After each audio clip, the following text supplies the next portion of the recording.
चला मागच्या व्हिडिओमध्ये आपण दशांश अपूर्णांकावरील 4.1, 4.2 स्वाध्याय अभ्यासलेले आहेत. आजच्या व्हिडिओमध्ये आपण 4.3 स्वाध्याय अभ्यासणार आहोत. तर पहा, दशांश अपूर्णांकावरील गणित खूप सोपे असतात.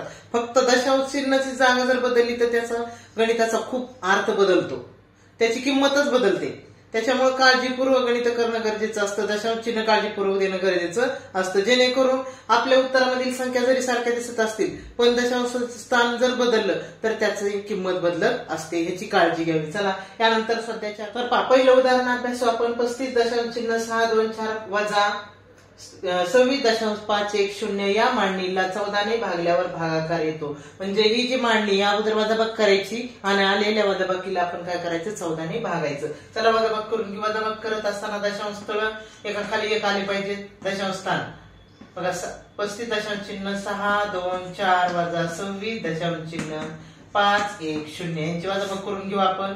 4 1 1 दशांश 9 9 दशांश चिन्ह 114.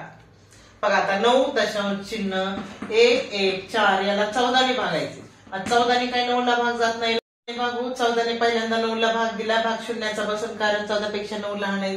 वजाबाकी केली, 9 उरले, वरून 1 घेतला, इथे दशांश आहे, दशांश आल्यानंतर वर दशांश देऊ, 91 झाले. 14 सकी 84.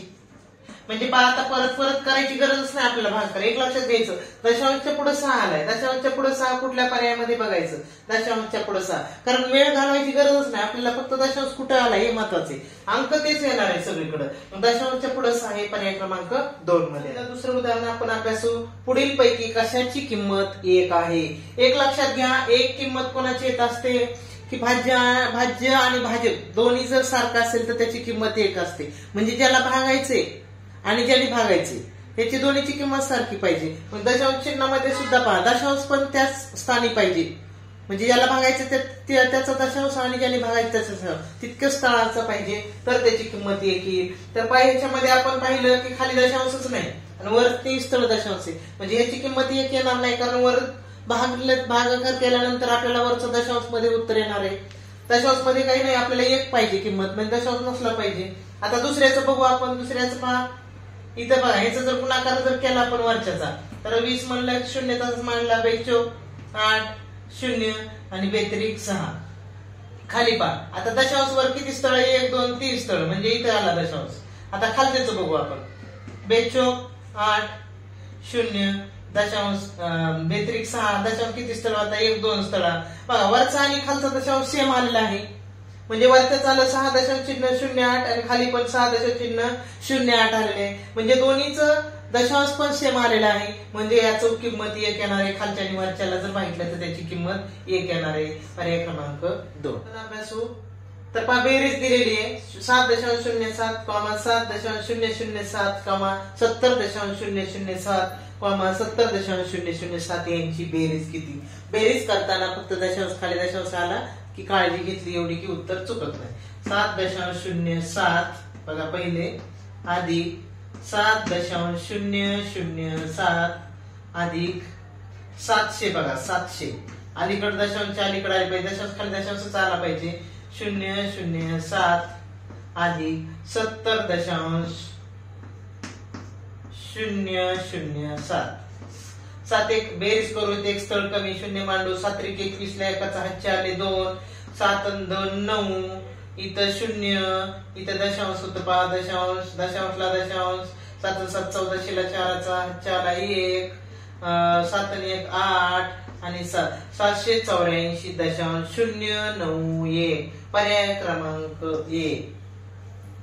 चला दुसरं गणित आहे. 1.7 गुणिले 8.5 वजा 1.5 गुणिले 1.7 सोडवल्यास. आता इथं जर नीट लक्ष दिलं तर इथं पण 1.7 ने गुणिले आणि इथं पण 1.7 ने गुणिले. दोन्हीकडे जर एका संख्येने सारखं गुणिले असेल तर ते एकदाच बाहेर काढून घ्यायचं आपण. म्हणजे कसं करायचं पहा, 1.7 कंसाच्या बाहेर काढलं. आता राहिलेल्या मध्ये काय राहिलं, 8.5 वजाचं चिन्ह आहे पहा, पुन्हा इकडे राहिली 1.5. तर आता हे कंसामध्ये मांडलेले आपण राहिलेलं आणि इकडे 1.7 गुणिले इकडे 1.7 गुणिले म्हणून 1.7 बाजूला काढले. राहिलेली संख्या आपण कंसात मांडून घेतले. कंसातली क्रिया अगोदर केली, वजाबाकी केली, 5तून 5 गेले 0, दशांशला दशांश आणि 8 मधून 1 गेला 7. म्हणजे 7च्या पुढे दशांश आहे, दशांशच्या पुढे 0 म्हणजे तो दशांश निघून गेला. म्हणजे 1.7 गुणिले 7 असं याचं येणार. परत त्याचा गुणाकार केला, दशांश नाही असं भेट करून 17 7 19 असे. आता एक स्थळ दशांश म्हणून 11.9 हे त्याचं उत्तर. पर्याय क्रमांक 2. मधलं 5वं उदाहरण पाहू आपण. 2, 0.2, 0.02 आणि 0.002 यांचा गुणाकार किती? आपण पाहिलं की गुणाकार करत असताना दशांश चिन्ह लक्षात घ्यायचं नाही. साध्या अगोदर अंकाचा गुणाकार करायचा, नंतर दशांश चिन्ह द्यायचं. बघा इथं किती आहे 2 गुणिले इथं किती आहे 2. दशांश बघायचं नाही, अगोदर अंक लिहून घ्यायचे. इथं किती आहे 2 आणि इथं किती 2 यांचा गुणाकार विचार.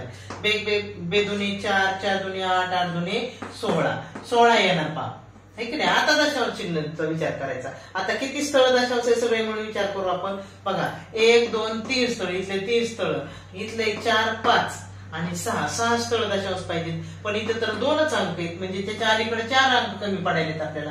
4 अंक कमी पडले तर आपण 4 शून्य द्यायचे आणि अलीकडे पूर्णांक 0 घ्यायचा.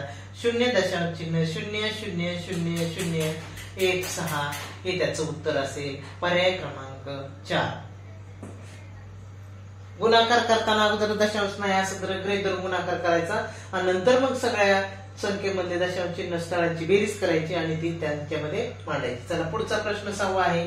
7 दशांश चिन्ह 7, 7 दशांश चिन्ह 0 7, 7 दशांश चिन्ह 0 0 7 आणि 77 दशांश चिन्ह 0 0 7 7 यांची बेरीज किती? बेरीजचं उदाहरण आपण मागाशीच अभ्यासलेलं आहे. फक्त दशांश खाली दशांश व्यवस्थित मांडायचा, बेरीज करायची. चला पहिल्यांदा 7.7 अधिक 7.07 अधिक 7.007 अधिक 77.0077.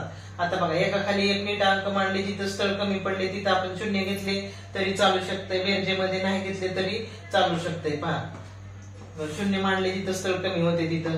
आता आपण काय करून घेऊ, त्यांची बेरीज करू. 7 7 7 14ला 4चा 1 7 1 8 7 दशांश चिन्ह 7 1 7 7 7 1 21 7 28 ला 8चा 2 आणि 9 98 दशांश चिन्ह 7 8 4 7 98 दशांश चिन्ह 7 8 4 7 पर्याय क्रमांक 2 हे त्याचं उत्तर. 5.3/5 अधिक 2.1/2 वजा 0.785 सहस्रांश अधिक 3 कंसात 12 वजा 7 या पदावलीची किंमत किती? तर पहा इथं पुढे दशांश मध्ये आपण ह्याचं पण दशांश मध्ये रूपांतर करून घेऊ. बघा 5 पूर्णांक आहे. आता पुढच्याचं दशांश मध्ये रूपांतर करू आपण. हे 5 पूर्णांक अलीकडे मांडू, पुढच्याचं दशांश मध्ये रूपांतर करू. म्हणजे 5 आणि 3 ला वाहिलं 5 × 30 म्हणजे 5.6 याचं उत्तर येणार अलीकडचं.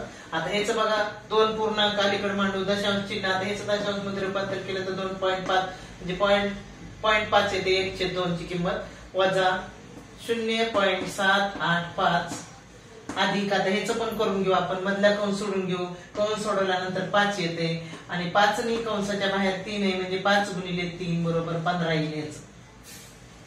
आता काय करू, यांची दोन्हीची बेरीज करून घेऊ आपण. दोन्हीची बेरीज करत असताना आडवे मांडणी सोपी करू शकतो आपण. 6 5 11ला 1चा 1 7 दशांशला दशांश 5 2 7 1 8 म्हणजे ह्याची किंमत आली 8.1 वजा 0.785 अधिक 15. आता काय करू आपण, हिची वजाबाकी करून घेऊ. वजाबाकी करताना उभ्या मांडणीत करून घेऊ. 8.1 वजा 0.785 यांची वजाबाकी करताना वरील दशांश स्थळ कमी आहेत, 0 मांडून घेऊ. बघा 10 मधून 5 गेले उरले 5, 9 मधून 8 गेला उरला 1. इथं पण 9, इथं 0 राहिले म्हणजे 10 मधून 7 गेले उरले 3 दशांशला दशांश आणि इथं 7. इकडचं एक स्थळ लक्षात आलं का? बघा 0 मधून 10 मधून 5 गेले उरले 5, इथं 9 मधून 8 गेला उरला 1, 10 मधून 7 गेले उरले 3, इथं 7 7 दशांश चिन्ह 3 1 5 प्लस. आता प्लस 15 आले याच्या म्हणजे 15 मिसळू आपण. दशांश 15च्या पुढे काही स्थळ नाहीत म्हणजे दशांशच्या पुढे आपण 0 0 मांडू. 3 1 सॉरी 5 1 3 दशांशला दशांश 1200ला 2चा हातच्या आला 1 22.315 पर्याय क्रमांक डी. आपण दोन दशमान संख्यांची बेरीज 167.25 आहे.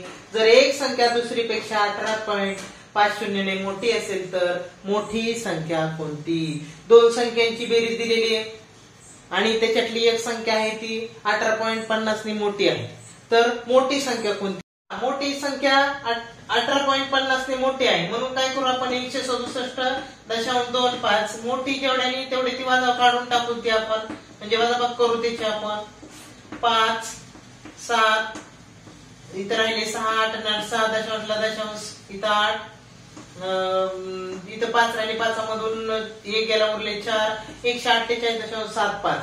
आता याचे दोन भाग करू म्हणजे दोन सेम संख्या येते. दोन भाग करताना 148.75 भागिले 2 2 14 2 8 दशांश 2 6 1 उरला 2 14 उरल्या पुन्हा 1 उरला 2 5 10 म्हणजे 74.375 ही झाली लहान संख्या. लहान म्हणल्यानंतर पहा 74.375. आता मोठी काढायची म्हणजे मोठी कितीने मोठी त्याच्यात मिसळायची. आता मोठी म्हणल्यावर आपण काय करू याच्यामध्ये मोठी कितीने 18.50 ने मोठी ती त्याच्यात मिसळून टाकू. इथं 5 7 5 3 8 1200ला 2चा हातच्या आला 1 92.875 हे त्याचं उत्तर पर्याय क्रमांक 1. आपण 5.28 गुणिले 0.8 बरोबर 4.224 तर 52.8 गुणिले 0.8 ची किंमत किती? तेच संख्या आहे पहा. फक्त दशांश चिन्ह कुठे येईल लक्षात घ्यायचं पहा. आपल्याला कुणाची किंमत विचारली 52.8 गुणिले 0.8. आता उत्तरामध्ये संख्या तर त्याच येणार आहेत. कोणते येणार आहे? 4 2 2 4. मग आपण हे अंक लिहून काढू. 4 2 2 4 येणार आहे, कारण हेच अंक होते 5 5 2 8 म्हणजे 5.2 8 तेच आहे, फक्त दशांश बदलले होते. मग आता आपण उत्तर तर हेच येणार आहे. आता दशांश स्थळ बघा कुठे येतील. इथे एक स्थळ दशांश इथे एक स्थळ दशांश म्हणजे दोन स्थळ दशांश येतील म्हणजे 42.2 उत्तर येईल पर्याय क्रमांक 1. याच्यात काय विचार करायसारखं नव्हतं, फक्त दशांश चिन्ह बघायचं. गुणाकाराचं उत्तर तर तेच संख्या येणार होते, फक्त दशांश पहा इथे एक स्थळ होता इथे एक स्थळ होता म्हणजे एक स्थळ असे दोन स्थळ दशांश आले. त्याच्यानंतर शेवटचं उदाहरण आहे पहा. 1/10 अधिक 11/100 अधिक 111/1000 चे दशमान सममूल्य आहे. म्हणजे याचं उत्तर दशांश अपूर्णांकात आहे. सगळे पर्याय दशांश मध्ये म्हणजे याचं आपल्याला दशमान सममूल्य काढायचे. मग ह्याचं दशांश मध्ये रूपांतर कसं येईल पहा. 0.10 म्हणजे 1/10 म्हणजे पहा 0.1 ह्याची किंमत आली पहिल्या ह्याची अधिक याची झाली. इथं 100 आहे खाली म्हणून दोन स्थळ दशांश पाहिजे म्हणजे 0.11 अधिक इथं खाली 1000 आहे म्हणून वरी 3 स्थळ दशांश पाहिजे, वरी पण 3 अंक आहेत म्हणजे 0.111. यांची बेरीज करून बघू आपण. आता बेरीज करताना उभी मांडणी करू आपण पहा. 0.1 अधिक 0.11 अधिक 0.111 यांची बेरीज करून टाकू. जिथे दशांश स्थळ कमी पडत असले तिथे 0 मांडा. बेरजेमध्ये नाही मांडले तरी काही फरक पडत नाही, पण वजाबाकी मध्ये मांडावे लागतात. 1 1 आणि 1 2 1 2 आणि 3 दशांश 0 0 म्हणजे 0.321 पर्याय क्रमांक C. तर पहा विद्यार्थ्यांनो, दशांश अपूर्णांकावरील हे स्वाध्याय 4.3 चे आपण आजच्या व्हिडिओमध्ये उदाहरण अभ्यासलेले आहेत. तर पहा माझा व्हिडिओ कसा वाटला. तुम्ही माझा व्हिडिओ शेवटपर्यंत पाहिला, शेवटपर्यंत तुम्ही गणित सोडवत राहिलात किंवा अभ्यासत राहिलात त्याबद्दल धन्यवाद. आणि माझे जर व्हिडिओ किंवा माझे जर गणित तुम्हाला शिकवण्याची पद्धत आवडत असेल तर लाईक करा आणि इतर मित्रमैत्रिणीला शेअर करा. धन्यवाद.